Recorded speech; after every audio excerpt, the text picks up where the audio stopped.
Hey, yo, yo, yo, yo, yo. This is Mr. G coming at you live, and we're talking about angle relationships. Thanks for tuning in. This is part one. Part two will come later. This is very vocabulary driven or key terms driven, so let's make sure we get those down first. And then I'll try to draw some examples for you, and we'll talk a little bit We'll dive a little bit deeper into what all of these mean. So, first key term, vertical angles. The opposite angles formed by intersecting lines.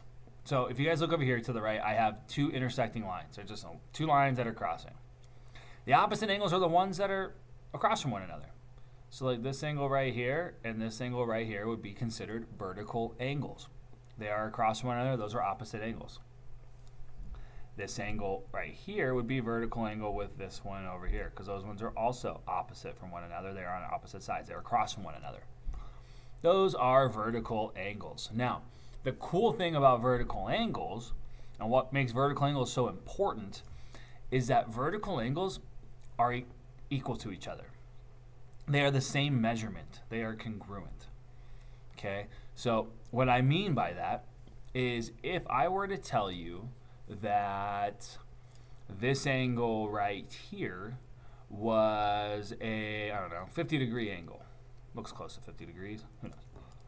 Then what that means is that this angle right here is also automatically a 50-degree angle. Because those are vertical angles, that means they're equal to one another. And the reason why is I want you to look at those two angles right there.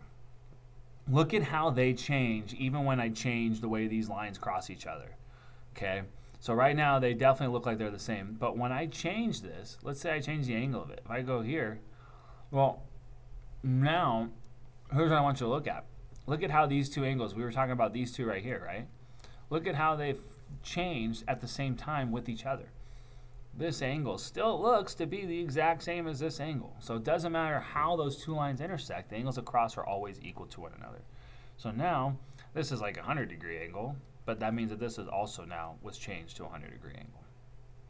So vertical angles are always equal to each other. We can, actually, let's write that in our definition.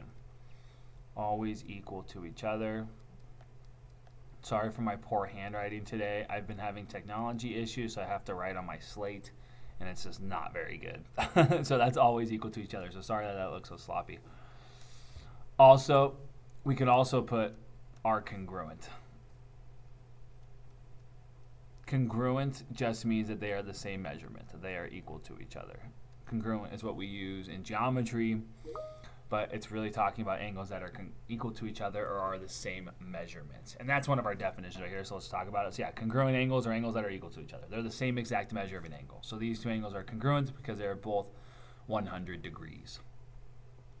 Okay, and then what I want you to draw under congruent angles down here, let's draw this symbol. It's an equal sign, that squiggle above it. Okay, so that is the congruent symbol. That's what we use for congruence. Now, what we're doing is we're going to talk about adjacent angles now. So with adjacent angles, there are pairs of angles that share a vertex. A vertex is that point where the angles meet. So like this angle, the vertex is right here.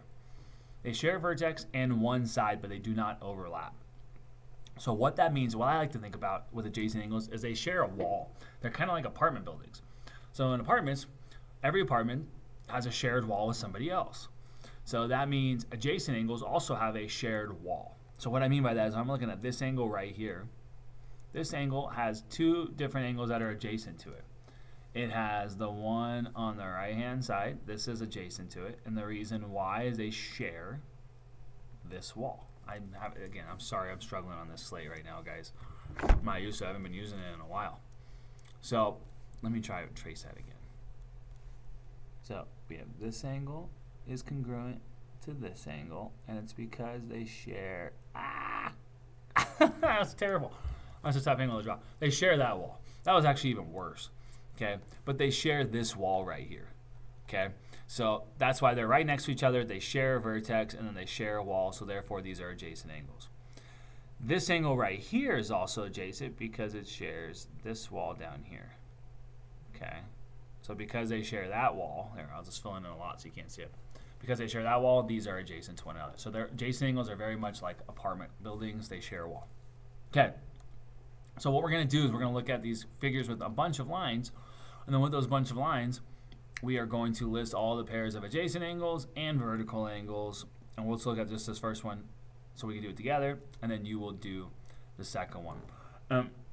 What I'm going to do here is I'm going to start listing them out. So let's look at this first one. First, we're going to talk about how to name an angle. So the way we name an angle is we use this angle symbol like that. Okay. And then we name it by the way we would draw this angle. So if I'm looking at angle AFB, that's A to F to B. The way I draw my pencil goes from A to F to B. So that would be angle AFB. Now, that is also the same thing as B to F to A, because that's why I would draw it. They're going the opposite direction. So BFA is the same thing as AFB. So it doesn't matter. Notice how F is always in the middle, though. It has to be because that's the vertex. So if I were looking at angles that are adjacent to AFB, I can also look at BFC. So that would be angle B. I want to give it a little bit more space in this. Again, this slate is making this challenging. It's okay, though. Gotta keep telling myself it's okay. So AFB is also congruent to angle BFC. So that's one pair of adjacent angles. Okay, now let's look at BFC right here. BFC is also congruent to CFD. So angle BFC, I'm not congruent, I said congruent, is adjacent to angle, let's use a different color for this one. CFD.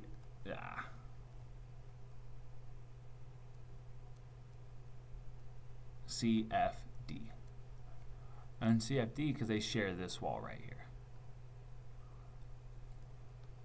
Well, now we know angle CFD is also adjacent to the next angle over, which looks like angle DFE, because they share this wall. So that's angle DFE. And then we know that angle DFE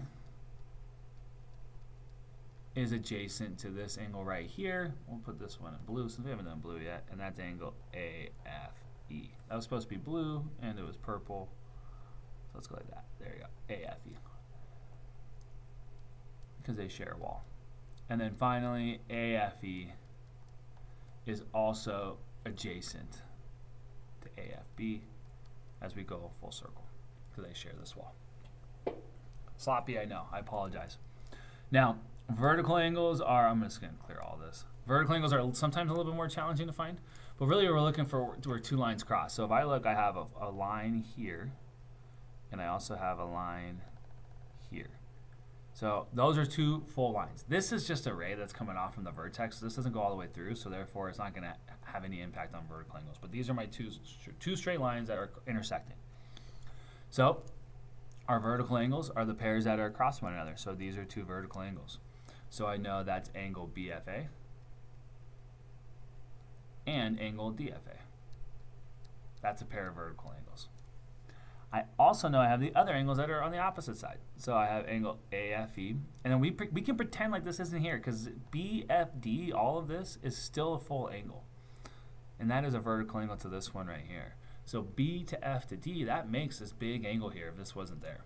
So that would still be considered a vertical angle. BFD and angle AFE. So those are my list of vertical angles. So what I want you to do is list your pairs of adjacent angles and see if you can identify all the pairs of vertical angles. So I want you to pause. And then I'm just actually going to list all the answers instead of going through it, because it just takes a while and I don't want this video to be super long.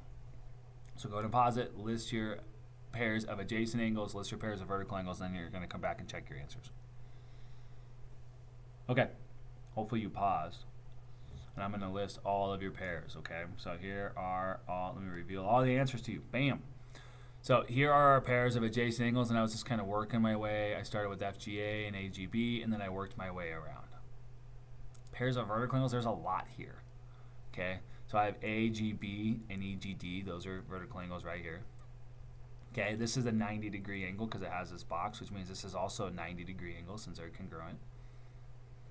Okay, I also know that EGA right here is congruent with DGB. D to G to B is congruent with these two. And that means that those are also vertical angles. That's really what we're talking about. FGA, DGC is a vertical angle. FGD, AGC. Okay. Cool. Now, we're really going to talk about these vertical angles. There's ways to use it. And that's what we're really going to get into here. Is we're going to use this, and this is where we bring algebra in with geometry, is we use what we know about vertical angles and able to solve for missing angles in order to solve for missing angles or in order to solve for x, depending on the problem. So here I have two lines that are intersecting, which means that these two are vertical angles. Well, what we know about vertical angles is they are congruent. They are equal to one another. So if this angle is 120 degrees, that means this angle is also 120 degrees. So what I can do is I can set up an equation to solve for x so that I know that to make this 120 degrees. So I know that this angle is equal to this angle, so that's what I'm going to do. I'm going to set that up where the two angles are equal to one another. So now if you look, I have a simple equation where I can solve for x to figure out what it is. Well, if I divide both sides by 4, those cancel, and I'm left with x equals 30. So I solved for x. X is 30. And the way I knew that is because these are vertical angles, which means that they are equal to one another. 4 times 30, I can check my answer. It needs to be 120, which it is. So this is a 120 degree angle. This is a 120 degree angle, which means x has to be 30, because that makes this a 120 degree angle. And these are congruent to one another. So you will have to solve problems like this, where you need to set up your vertical angles equal to one another, and you'll use that. We know that we'll use that property of congruence to show what different angles are. So here you have a lot going on here. Okay, so we have a lot of different angles, and what we want to do is we want to solve for the measurement of these three angles. So that's what this means right here. This italicized M means measure of angle BGC, measure of angle AGF, measure of angle DGE. Okay, so I want to know what's the degree of these angles. Now I made a mistake on this, and it's okay. We will survive past it. But so for the measure of angle BGC, let's look at that one first. And this is where my mistake is. So if I'm looking for the measure of angle BGC, okay, I'm looking at, if I want to know what this angle is, I need to see what its vertical angle is, and that's going to help me. Well, if I extend these out, the vertical angle is right here. So I know that these two angles are congruent to one another, so therefore BGC is equal to 2x. If this is 2x, this also has to be 2x. Unfortunately, I can't solve for x right now to figure out what the measure of the angle is because I don't have enough information. I technically do, but we haven't learned that yet, and we're going to learn that within the next video. So this is as far as we can go right now. And that's where I made my mistake, is if I asked you for the measure of the angle, you should be able to tell me what the actual degree measurement of this angle is, and we can't. We just know that it's equal to 2x. So we'll just stop here. That was my mistake. I should have had a better value than 2x over here. But we're just going to stop there. So BGC is 2x because this vertical angle is also 2x. AGF. So let's see. I'm looking for the measure of AGF. So now I want to know what's the measure of this angle. AGF. Okay, I can't draw. This is bad, guys. I'm so sorry. Hopefully this isn't too painful to watch. I'm looking for A to G to F. I'm looking for this angle. So if I look at its vertical angle here, let's see. Well, its vertical angle is 50 degrees, so therefore this is also 50 degrees. So 50 degrees. And then finally, DGE, that's DGE. I'm looking for this angle, which is across from here, which means if this angle is 30, its vertical angle is also 30. So DGE should also be 30 degrees. Okay, that's it. So a couple things to remember. One, remember that this symbol means angle. Also remember that this symbol means congruence. Congruent. And then remember that if you have an italicized M in front of an angle, that means measure of angle. Okay, you have your independent practice to solve. get that done. Write down your things to remember. Complete the exit ticket. Thank you for watching. If you guys have any questions, please don't hesitate to ask. Thank you for bearing with me in the rough slate drawing. Hopefully I'll have all my technology fixed so we're going to get some better videos for you. But that's it. So thanks for watching. Gradius out.